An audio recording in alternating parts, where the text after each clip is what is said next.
All right. Hello, YouTube. Welcome to the January edition of the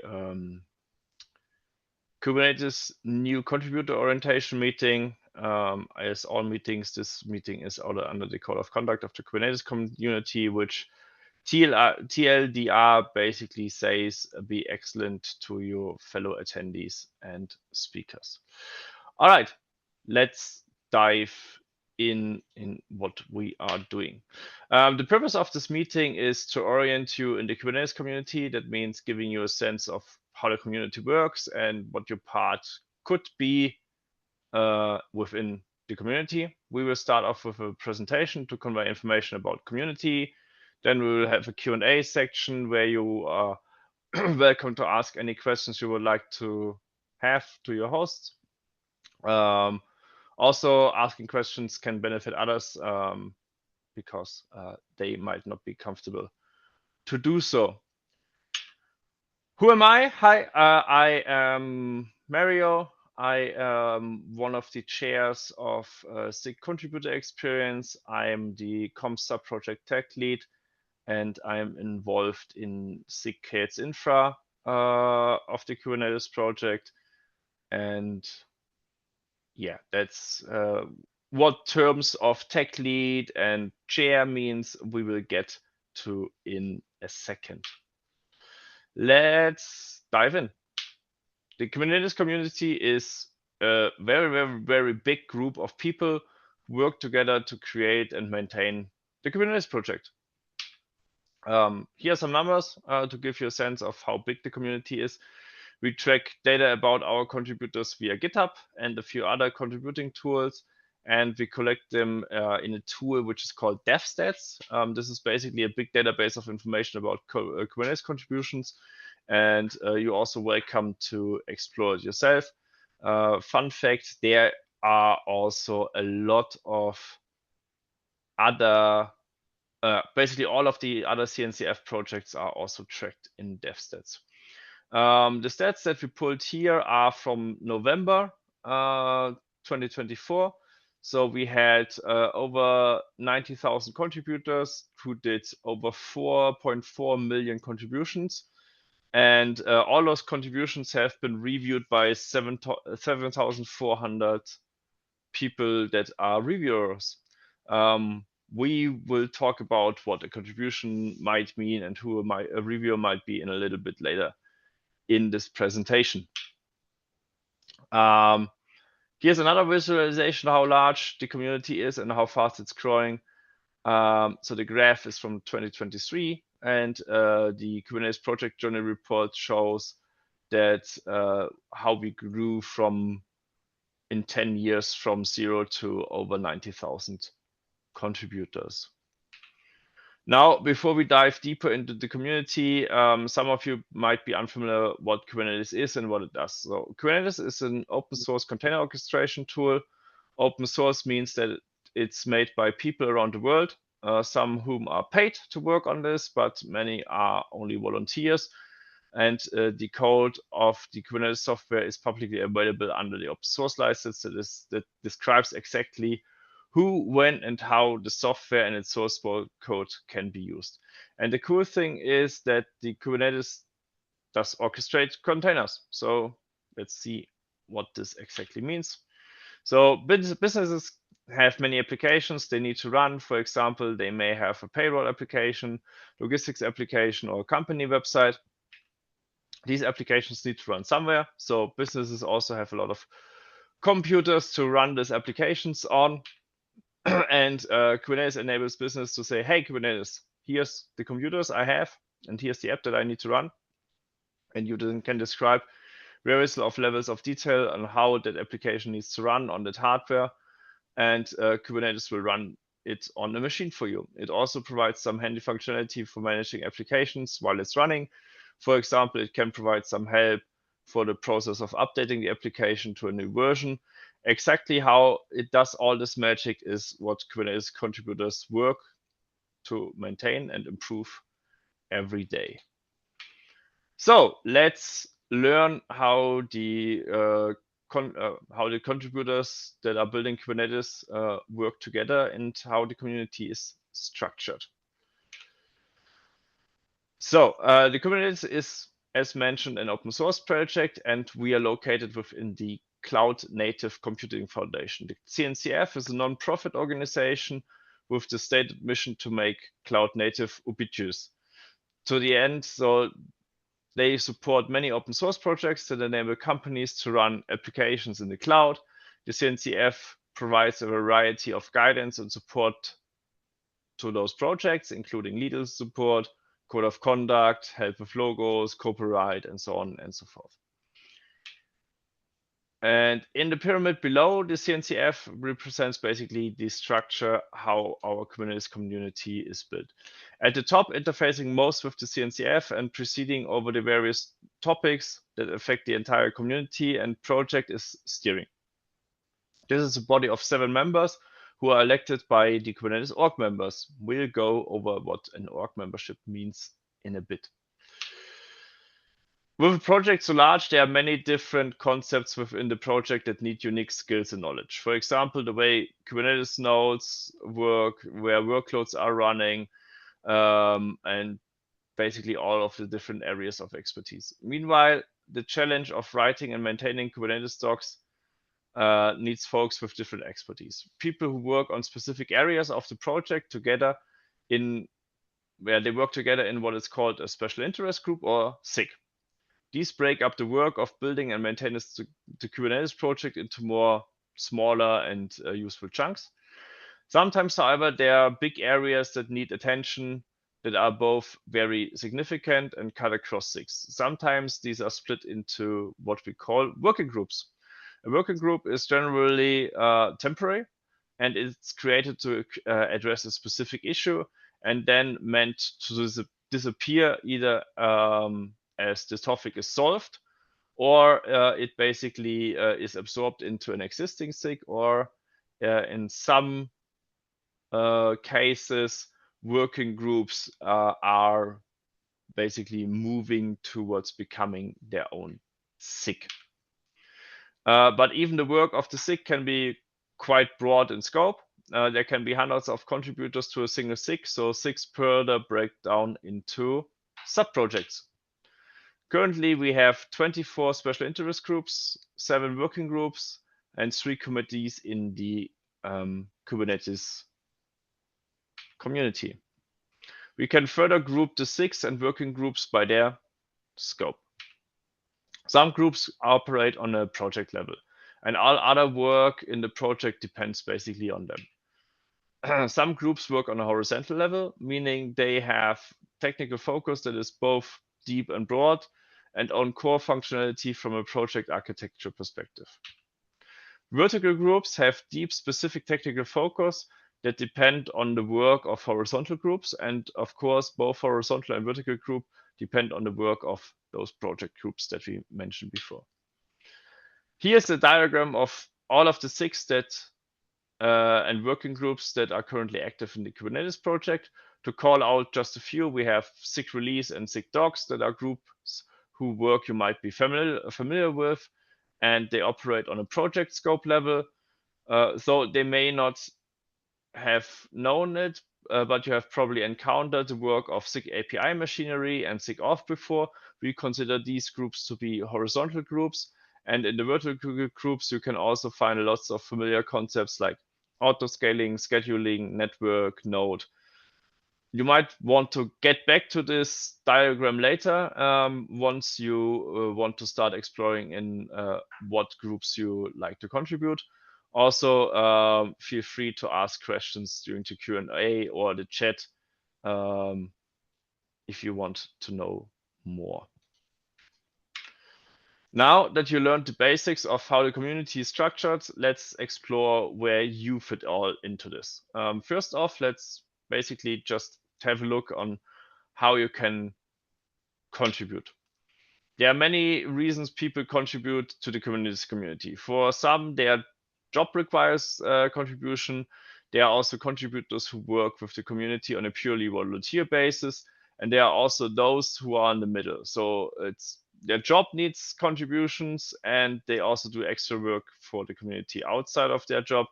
So basically, that's usually the biggest use case, and this also applies to me. So why do so many people contribute without getting paid? The reason for this is they might want to grow a specific skill for their resume, or they want to meet people who work in the industry. Maybe they just think the technology is cool and they want to dive deeper into it and help build it. Or sometimes folks just like being part of a community of people who are working all towards the same goal. You should think carefully about why you want to contribute, as you will, if you get more and more involved with the community, and also get more around, it makes things easier if you can tell exactly people like why, what is the goal that you want to get out of it, and that's also when people can help you more to towards your journey. So what does it mean to be a contributor?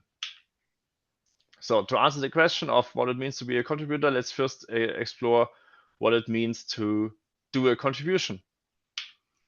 The truth is, any work you do at the Kubernetes project is welcome and valued, and it's a contribution to the community. That sounds very broad and vague, but it is important. There's a lot of work contributors do behind the scenes to make this project run, and it's certainly not all writing code and making pull requests on GitHub. That said, it can certainly help to have some examples. So here are some examples that you probably have not thought is a contribution. For example, did you start off by posting hello message in Kubernetes new contributors channel in Slack? That's a contribution. Have you commented on an issue or a proposal or a new feature to share your thoughts or opinions? That's a contribution. Even watching or attending this meeting right now is a contribution. So you already did a contribution to the project. As a community, we try our best to acknowledge and appreciate contributions to the community in many forms. But if so many vague and varied things can count as a contribution, then what does it mean to be a contributor? There are various levels of being a contributor. You might remember our slides earlier where we mentioned contributors and reviewers. This slide dives into more detail on what this term means. Starting at the bottom, anyone can be a contributor. If you do any of these things mentioned to the previous slide and more, you already are a contributor. If you're contributing to the community in any way, then you might want to be called or then you are being called a non-member contributor. This means that you pop into the community and contribute like in very small and disconnected ways. But if you want to get really, really involved in the community, you might want to go towards an org membership. An org member refers to a member of the Kubernetes organization in GitHub. Being an org member gives you higher privileges to interact with the with tools, contributing and to do the work. So like Prow and GitHub label, who applies basically GitHub labels to our issues and is also using GitHub comments.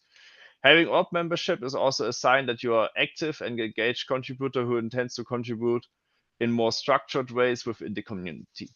You're not just picking up single issues or asking one-off questions. You're probably developing expertise in a certain area of the project. You might be contributing to one or more sub-projects or 6 in a consistent and measurable way. So you will be ready to become an org member when the contributors you work for. Give me a second, I will be right back.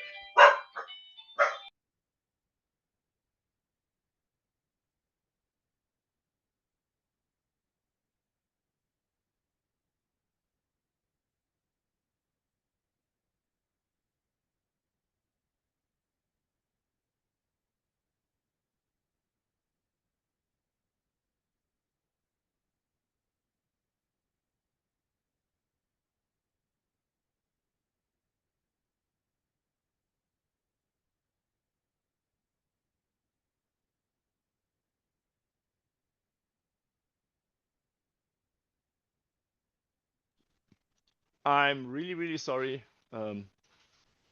My dogs don't like the post person. Let me get back to the slides. So, where were we? So,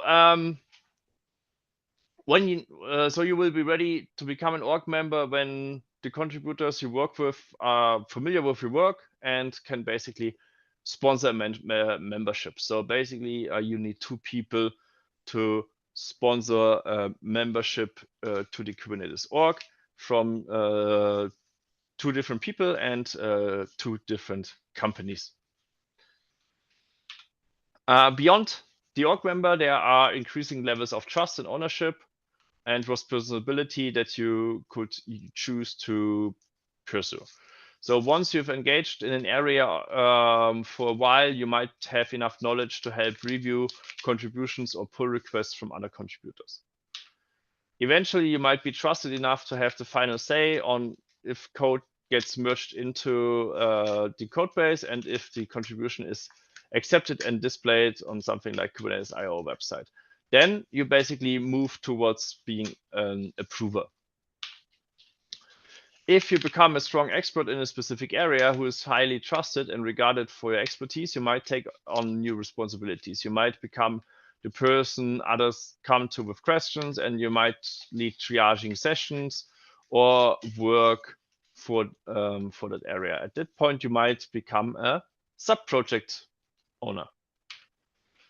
If you're an expert who starts things in the area, you might also take the responsibility for various resources within that area. So how do they relate to the bigger project? For example, you might take on responsibilities to README file, defining a whole a whole sub-project. And basically, which is basically where people go to learn from, and you might become the contact person who triages requests from other parts of the project. Then you basically move towards becoming a sub-project lead. If you're leading a whole sub-project that is a considerable chunk of work within a SIG, you're probably interacting and collaborating with leads of other sub-projects, and you're probably developing a pretty strong sense of mission objective and ongoing work of the SIG as a whole. At that point, you might become a chair or tech lead for an entire special interest group. If you remember our community structure diagram from earlier, you might wonder if becoming a member of the steering committee would be the next logical step. But steering is an elected position. You can actually run for steering at any point past org membership, but you will more likely to be elected by other contributors if they know you and if they know your work.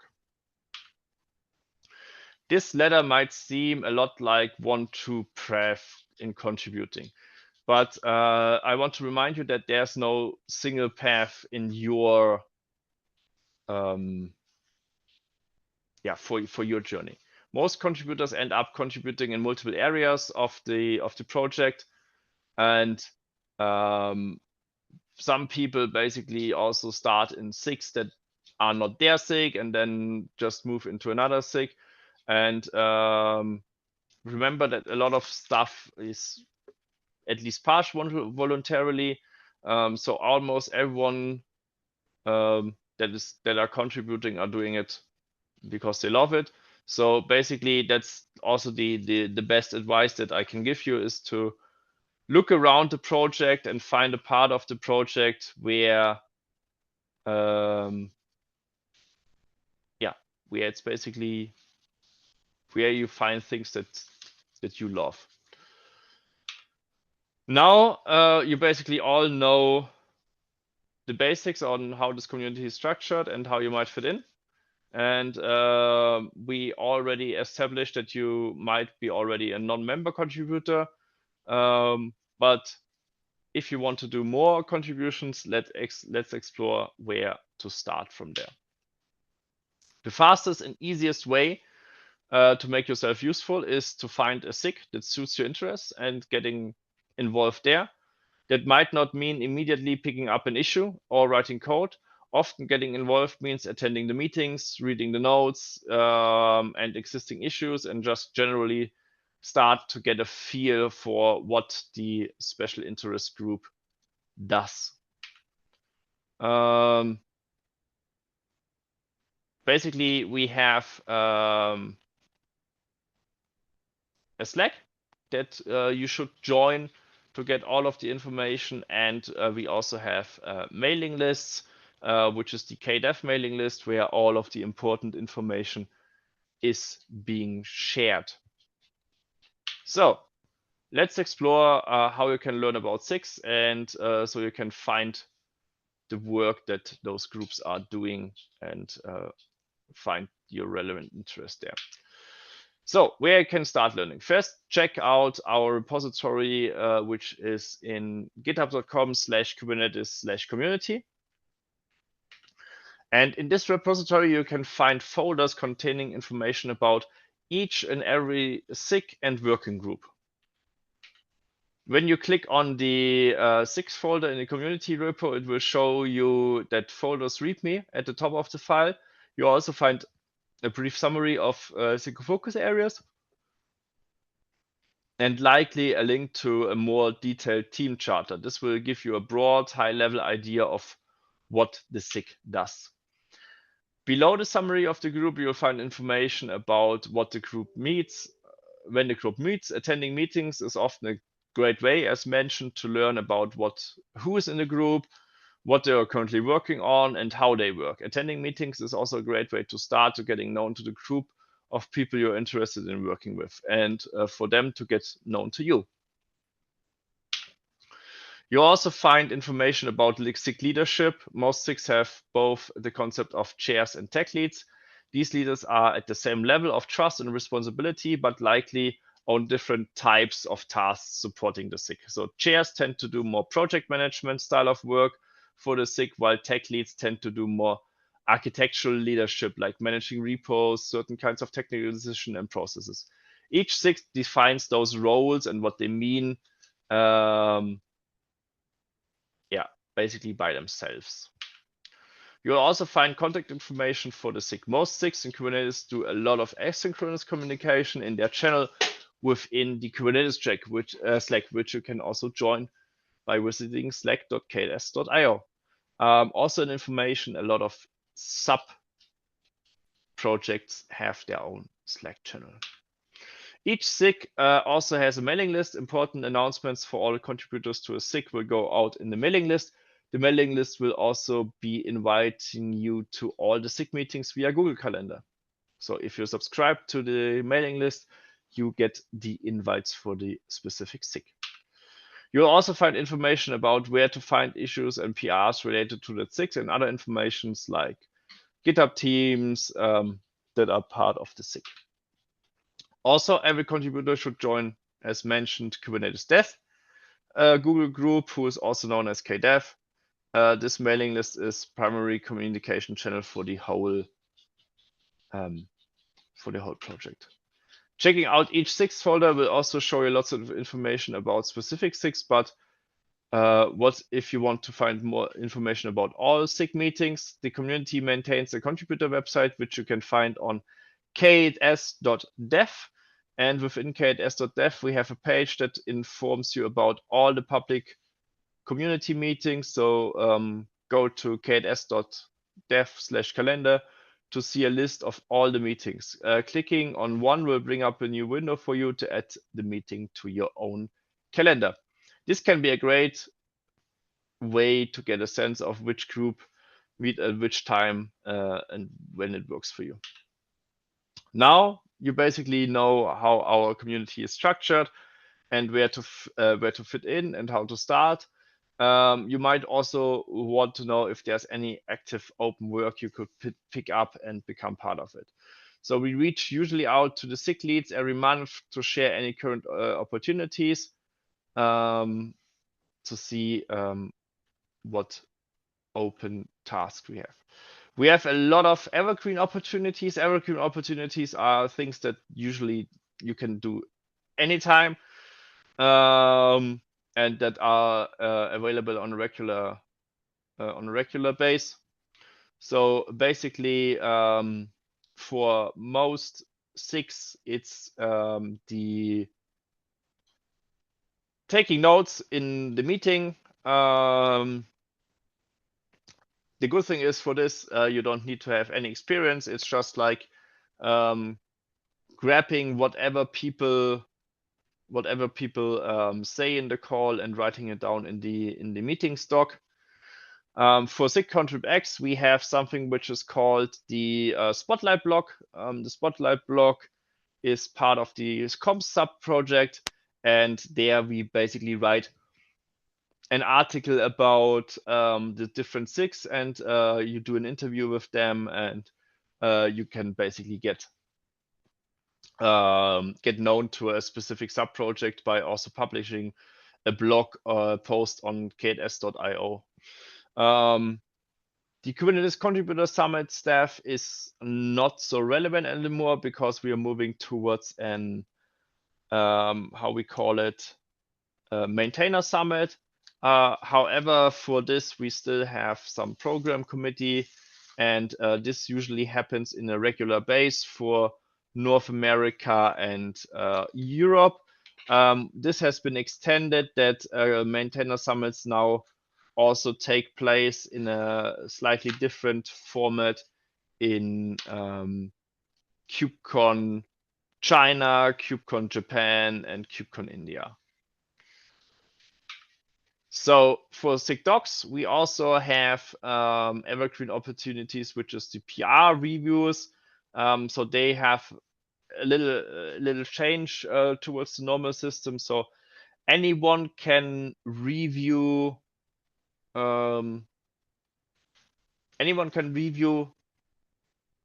PRs there, and they have a PR Wrangler Shadow program where you can basically start reviewing PRs.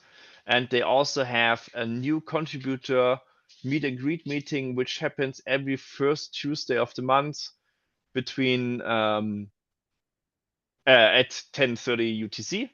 And you can find more information on this on k-community/SIG-Docs. Evergreen opportunities are great because they represent work that always needs to be doing and which is likely well defined, but there's also a lot of one-off style work, an issue that needs fixing or work on a new feature. Many of these types are tasks that require a certain skill set to complete. So you might see an open request that requires a skill you want to develop and think you should pick it up to learn of it. This is not something that I would recommend. If a task is easy for someone in the SIG would already have done it. So it would be an open request. Many requests with skill requirements are open because no one in the community currently has those skills, so that they can, and so they can't teach them. Or they may have been open because the people who do have those skills are too busy and can't pick up more tasks, including helping others. So this is something that you need to be mindful. But if you're coming to the community with an existing skill, like a certain programming language or specific technical skills like Linux networking or expertise in a certain cloud provider, these cars could be a great opportunity for you to contribute to the community. So the slides are now basically open that require a certain skill, and you can basically ping people in the appropriate Slack channel to get more information.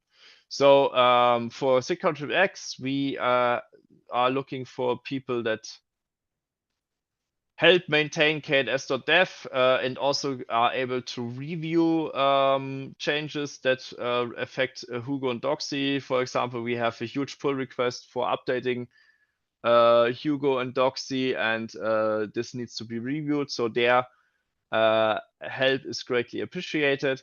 We also need help in the mentoring program, which is basically helping people to join the mentoring program of the and organize the like how we interact with LFX, Google Summer of Code, and so on. And what we basically need is familiarity with the Kubernetes community and some program management and communication skills. We have a software which is called Electro. Electro is a homegrown software that is running our elections. And for Electro, we basically require people with skills in Python and Flask. For SIGDocs, we always need blog reviews. So it's basically you need to be familiar with the style guide, the content guide, submitting a blog page, and the review PR guide. Localization, we always need people who speak English and at least one other language to help in the localization. SIG testing is looking for people that can help with PROW. PROW is our own CI/CD bot. And we also need people that help with conformance testing, especially in feedback of how to adopt new conformance testing tools for end users. And SIG architecture is a general call for help to get known to a broader area of the project. So it's basically you need to spend some time to dive in and learn how SIG architecture is basically stretching across the different areas and defining the architecture for Kubernetes itself. SIG networking is looking for help from for gateway API.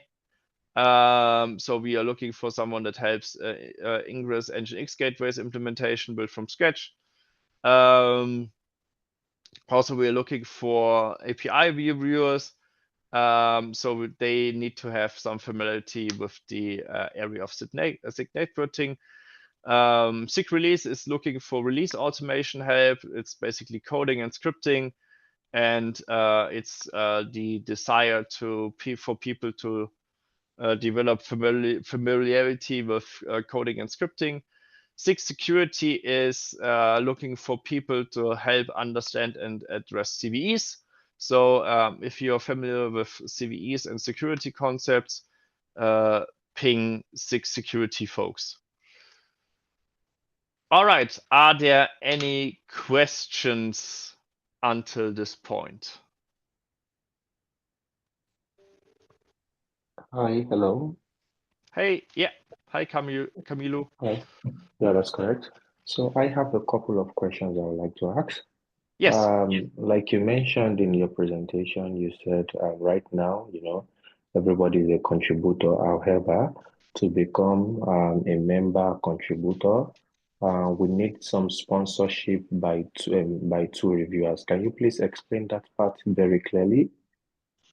Okay, yeah, so basically the org membership of Kubernetes, so that is represented by being an org member in GitHub, so you're joining the Kubernetes org in GitHub, means that you need two sponsors, which means that you start contributing to the project, and once you get known to people and they trust you, they basically say, or that you can ping them and say like, hey, I would like to become an org member. Can you sponsor me? Then you would open an issue in our repository, so that you can say, I like to approve for membership. These are my two sponsors. Those two sponsors will then reply to this issue and confirm that they will sponsor you into the community. And there are also like a bunch of checklists that you need to fill there.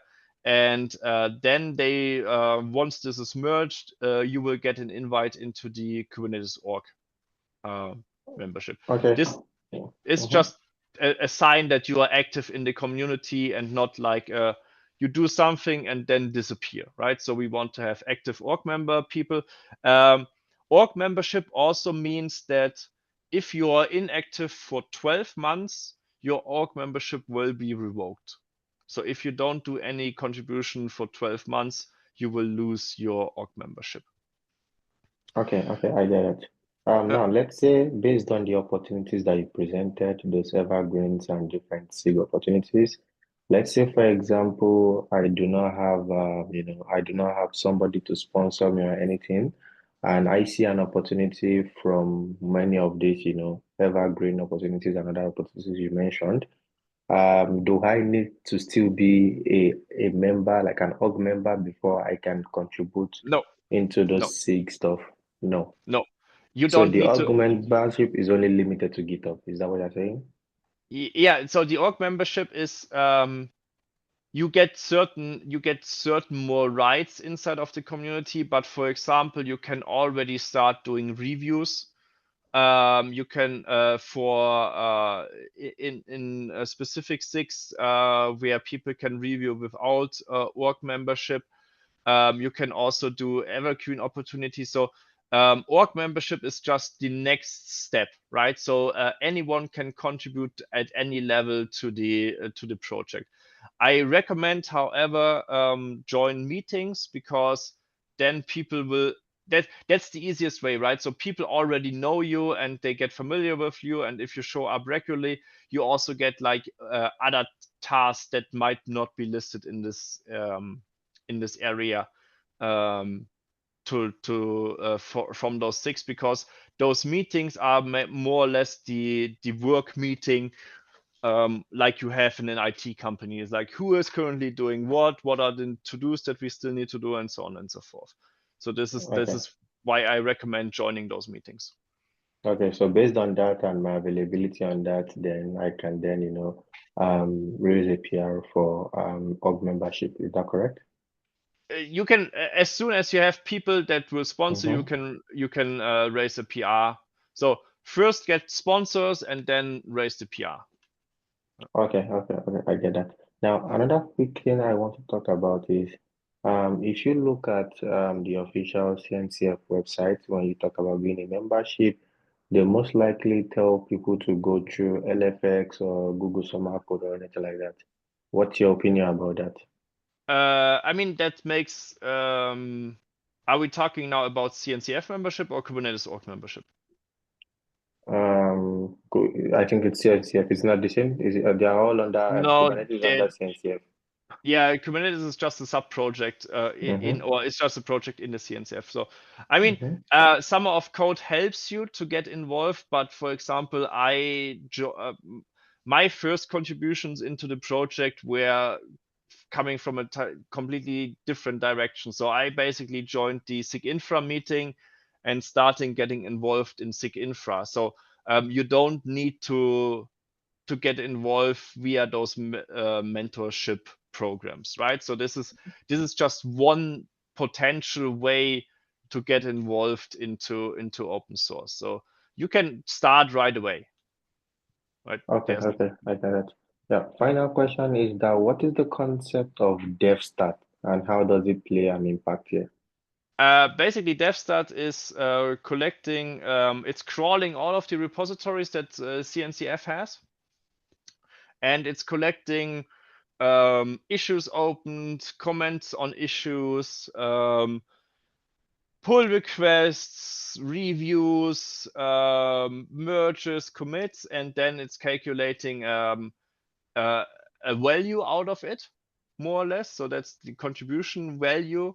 And for example, a lot of companies use this to do advertisement. So for example, my company is using this to say like, hey, we are a small company, but we are still one of the biggest contributors in Europe for the Kubernetes project. So as an individual as well, can I make use of DevStat? You can basically you are automatically listed in DevStats because as soon as you do any contribution, your GitHub handle is basically pulled into DevStats, and All then right. you are listed there as an individual contributor. Yeah. Okay. Yeah, these are all my questions. Thank you. All right, then Rudraksh has also a question or his hand up or her. Yeah, sure. Hello, Mario. Hello, Hey. everyone. So, yeah, thanks for this session. Uh, I joined a little bit late, so I come from machine learning and AI background. I did my Google Summer of Code with OpenSUSE, and uh, I have been using like the light version of Kubernetes, the K3s. I would like to get involved into the K8s ecosystem. So Yeah. I if I like attended half of the session, and I could understand that there are a bunch of like six where I can potentially contribute to. Like there was a tech stack of Python and Flask. So could you please Okay. let me know if there is any something specific going around with this GPU partitioning or something regarding LLMs where Um, KFs is like we working on that have, aspect? and let me quickly go to Sure. uh, mailing list, Google Group. So there are working groups that have been formed in Paris that are Oh, focusing on how to optimize like optimize the usage of GPUs and stuff like this in Kubernetes clusters. And I just need to find it. Mm, to be honest, it gets quite overwhelming for me. Like I know like this Kubernetes space for a while now. yeah, I did my Google Summer of Code back in 2024, and back then yeah. I tried to contribute a bit, but I was a final year undergrad, so I couldn't, like So delve much into. But now so I we have have free time. Yeah, so we have the working group accelerator management, which is basically looking into improved support, accelerator approach in Kubernetes, um, which is a combination work of SIG architecture, SIG nodes, SIG scheduling, and SIG autoscaling and SIG networking. hmm And this might be, it's, for example, existing use cases like dynamic resource allocation, NVIDIA yeah, GPU use cases. So this might be a good working group to join. So I will post in the chat the name of the working group, sure. and then you can That will be basically go excellent. in Slack and figure Yeah, out when they are meeting or what they are discussing. Yeah. sure. And could you please tell me a summary of this WG batch, what they are doing exactly? Are you aware about it? Um, Batch working group. I mean, the best point to get all of this information and what they are actually doing is, and probably this is what you have missed. So if you go into github.com/kubernetes Yeah. slash community, hmm you have basically a list of all of the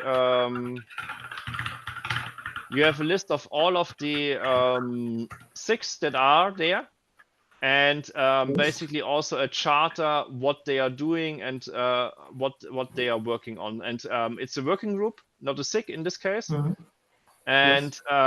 it's basically they discuss how to handle batch workloads inside of Kubernetes. So basically like HPC, AI and machine learning Yeah. and so on. So this would be the second working group that you should look into. The True. interesting part again is when you have a look at the stakeholder six. So a working group needs to hmm be backed by six. You have Yeah. again SIG scheduling, you have again SIG node, you have again SIG auto scaling. So accelerator management and batch working group are mostly consisting of similar people. And here you can also see when they are meeting, right? So you can basically see they have Yes. a regular meeting on 3 p.m. Central European time. You have a converter to your time zone, so you can basically join those Understood. meetings to get involved. That's I think the easiest way for you to get involved in this. And this is also the same thing for Accelerator management. Where is it? Where is it? Working group. Ha! They don't have a folder yet. But yeah, just figure out SIG badge. Yeah, And I'll then, figure out. Yeah, sure. yeah, that's the easiest way to go forward. All right. Sure. Yeah. If you don't mind, one last question, probably. Yeah, So, sure. Go ahead. yeah.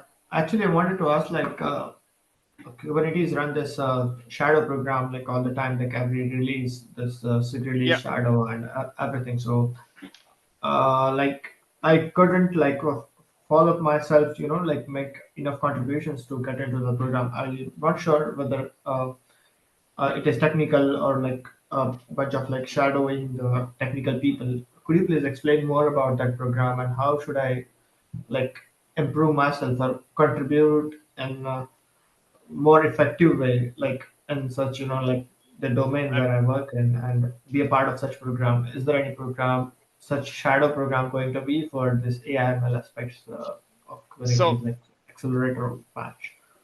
so shadow programs are usually they are a case-to-case base. So for example, we Mhm. don't in comms we have a social media shadow program. In Okay. release we have the shadow program to follow what you need to do to step up to eventually lead a specific part of the release or to lead a whole release. And not all of the SIGs and working groups have a shadow program, because the problem is that shadow programs take a lot of work for current maintainers, because they also need to educate people. So when you're part of the shadow program for SIG release, they will basically ping you with tasks to do and what to start next. Working groups Yeah. usually don't have shadow programs, so the easiest way is just to pop in there and say like, I can help with this, I can help with that. Is there something where I can join? So that's the easiest way to get in there. So you can see more a working group of like a real, this is people that are actually working on doing the stuff, right? So and Yeah. if you say like, I can help with XYZ, or they are in the meeting saying like, hey, we need to do XYZ. Does anyone have the skill set? Then you can basically jump in and say like, hey, I could help you. I could help you doing this. Yeah. So this would be Yeah. the next thing. Yep. Like, so it's more or like just come and volunteer and Yeah. yep, make your way. So it's not a program, but Yeah. it's something more than that, I guess. So All right. that makes picture clear. Thank you. No worries. Then we have a question from Cave. Are there similar dev communities that are linked with K86, EA Rancher, Helm communities that we should be aware of?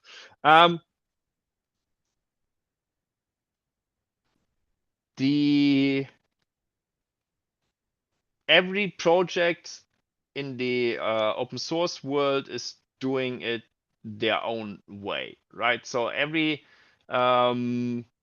we usually don't have too much interaction with other projects in Kubernetes itself. There are some crossovers, and there's some knowledge exchange, and a lot of people are not only working in Kubernetes, but they are also working in other open source projects. So for example, I'm also involved in KCP, which is another project, right? So there's no different or there's no formal crossover, and you don't need to be involved in all of this. This is also the reason why we changed towards a maintainer summit, away from a Kubernetes contributor summit. So for the question, for example, what brings me org membership is gives you the ability to join a maintainer summit at a KubeCon. So this is, for example, a requirement to join the maintainer summit. And Maintainer Summit is aiming towards the goal that the different projects talk to each other and exchange their knowledge. But there's not so much direct connection towards other projects. I mean, we talk to each other, but it's not like that you need to be involved somewhere. And another question is, what's the minimum number of hours one need to schedule weekly to be an active Kubernetes contributor? This depends on you. There's no required number. It's just like be active in a regular way. I mean, what I generally can advise is try to join, as mentioned, the meetings. The meetings are usually bi-weekly for most of the 6. There are some exceptions. For example, comms, in the nature that we need to do a lot of comms sometimes, and it's time critical. We have a meeting that is weekly. So this could be a time invest, and then whatever basically the task need. So this also is different from ranging. So for example, I myself are taking roughly 20% of my working time to work on open source contributions. But this is something that that correlates with my employer.